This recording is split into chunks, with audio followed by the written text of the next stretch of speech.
G'day everyone, we're down at Bubs and Grubs again. Or is it Bugs and Grubs? I'm not sure, we'll have to check that. And we've got the seniors come down from Connect 60 and the East Vic Park Council has helped us out a bit. And we're going to be doing cuttings. So I've got some blueberries and a few raspberries here. So we're going to show people how we can pop them up. And people will end up with some blueberries and raspberries growing at home. Hang about, we'll see how it's done. I'm Ian. And today we're going to be taking some blueberry cuttings so that we can grow our own blueberries from an existing plant. Now, probably the main reason to be doing this, I think, is explained right here, which you can't see from back there, but it says $46.28 for a blueberry plant. Off this plant, once it's a little bit better established, we could create probably another 20 or 30 blueberry plants for free, and that's what we really want to try and do. So there's a couple of little tricks we have to be wary of with blueberries, and the first one is we need to have the right soil. This is an acidic soil. I've made it up from normal potting mix and some acid concentrate I get from Green Life soil. They're just out in Midland, but Camberang stock the Green Life stuff as well. So we're just going to fill that up. It should have a pH of around 5. We normally have fairly alkaline soil in Perth, and we'll just drop that there. Next, we need to get a cutting to put in there. So if we look at this growing plant, what we're looking for is not new growth, but also not the old hardwood. And the old hardwood down here, you can actually see, if you come in later on, you can see that it's got a browny sort of tinge stripes on it, and that's the old growth. So we don't really want that. What we want is something that's nice and green, but not like this one here, which is very new growth. That hasn't got enough strength in it to actually regrow. So that part we don't want. The really old growth we don't want. We want sort of in between. Now, cuttings are also really sensitive to infection from other fungal diseases or bacteria. So before we do any cuttings, we give our clippers a nice spray of either alcohol or methylated spirits just to make sure there's nothing nasty on there. And we're going to take, this one here looks pretty good. We're going to have to sacrifice our berries on this plant, but not to worry. And we'll cut it down at the base where it's just about joining the rest of the plant. And we've got that short little piece there. We could actually chop that in half if we wanted and do 2 of them, but we won't in this case.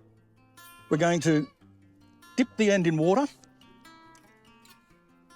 We've got a root hormone here which helps it establish the roots, and we just dip it in. And we can see that there's a white powder which is completely legal, trust me. A legal white powder. And we get our dibbler, which is around here somewhere. That's a dibbler. I love that name, dibbler. You can say it all day, dibbler. But a pencil will do just fine. And all we do is we make a hole in the plant, in the pot, and we drop our blueberry cutting in there. The reason we make the hole is so that we don't scrape all of that hormone powder off. We'll give it a little bit of water.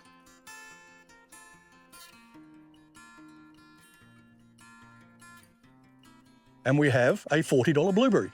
Well, we don't yet, but we will have, hopefully. Now, if you're going to come down and do one of these, I suggest we put 1 or 2 extra cuttings in there because they don't all live. So if you've got one that's only got 1 in it, please come down and stick another couple in there just to make sure. All right. We've got some wonderful trays that one of the community garden people brought down. We're just going to drop it in there. And we'll put about 1/4 inch of water in the bottom. For metric people, that's 6 millimetres. And when it dries out, then we'll top it up again. And that should be enough water for it to get established. These will take a long time, so be patient. Probably around 3 months and it'll start sprouting new leaves. 6 months and it'll have a good root system on it, and you could transplant it into a bigger pot. But I suggest you leave it for until next spring. Make sure it's really well established. Pop it into a bigger pot, around this sort of size, using the right soil, so either an azalea mix or mix up some of the acid mix with normal potting mix, and leave it in a semi-sun, semi-shade position. You don't want them in full shade, and in summer you don't really want them out in full heat either. But they're pretty hardy. Once they're established, they're very, very hardy.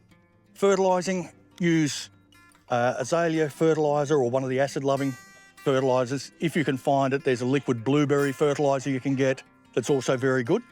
But try not to use normal fertilisers, chemical fertilisers on blueberries. You can use things like blood and bone.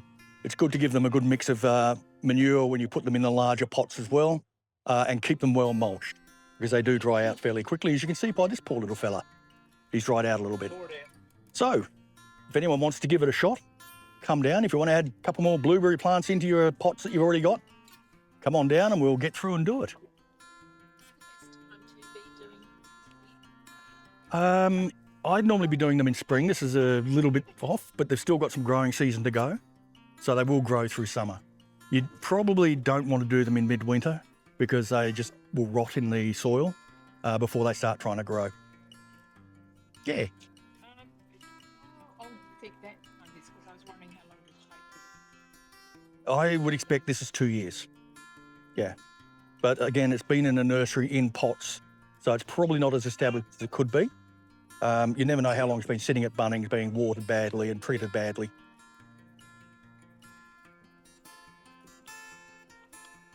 Yeah.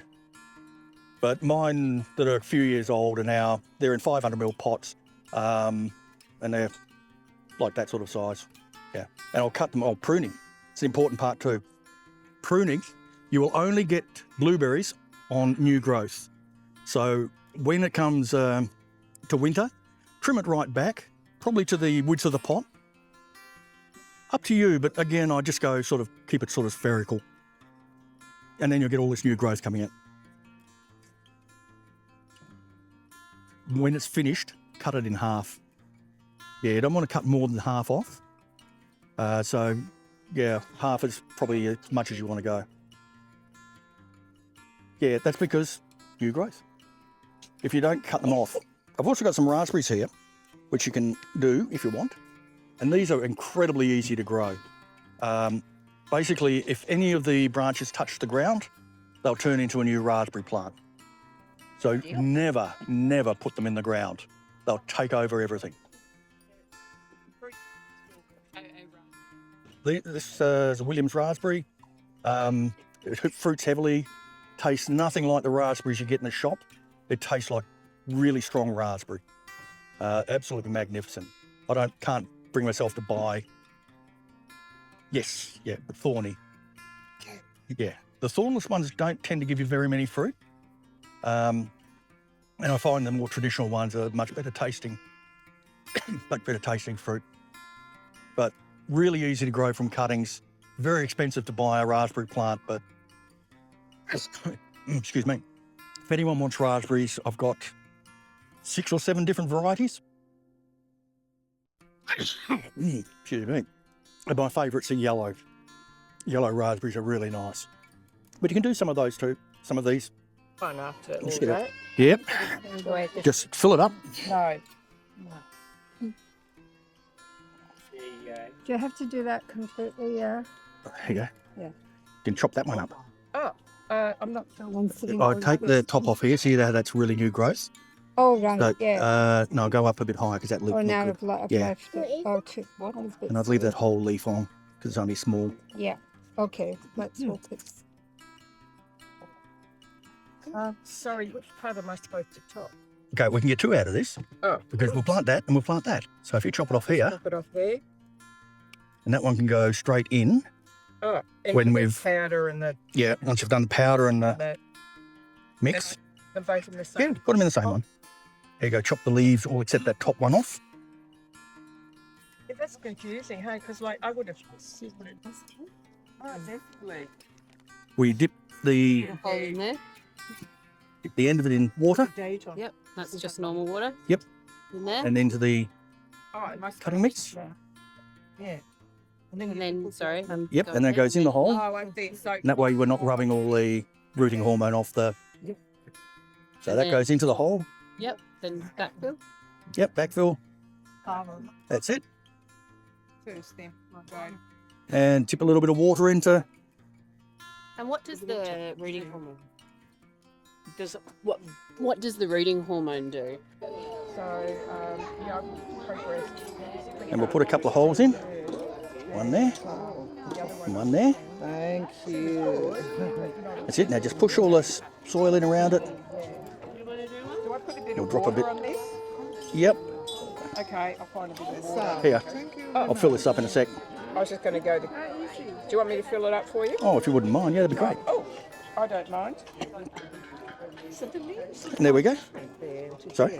The leaves look different there to here, don't they? Yeah, this is from a very established plant, Bigger one. and this is just a Bunnings one. Oh, yeah.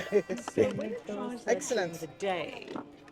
When this dries out during the day, if there's no water there, for example, do I keep topping Yeah, it just put some water in there, just, throughout the day? quarter of an inch. Yeah. Oh, no, you'd probably only do that once every 2 days.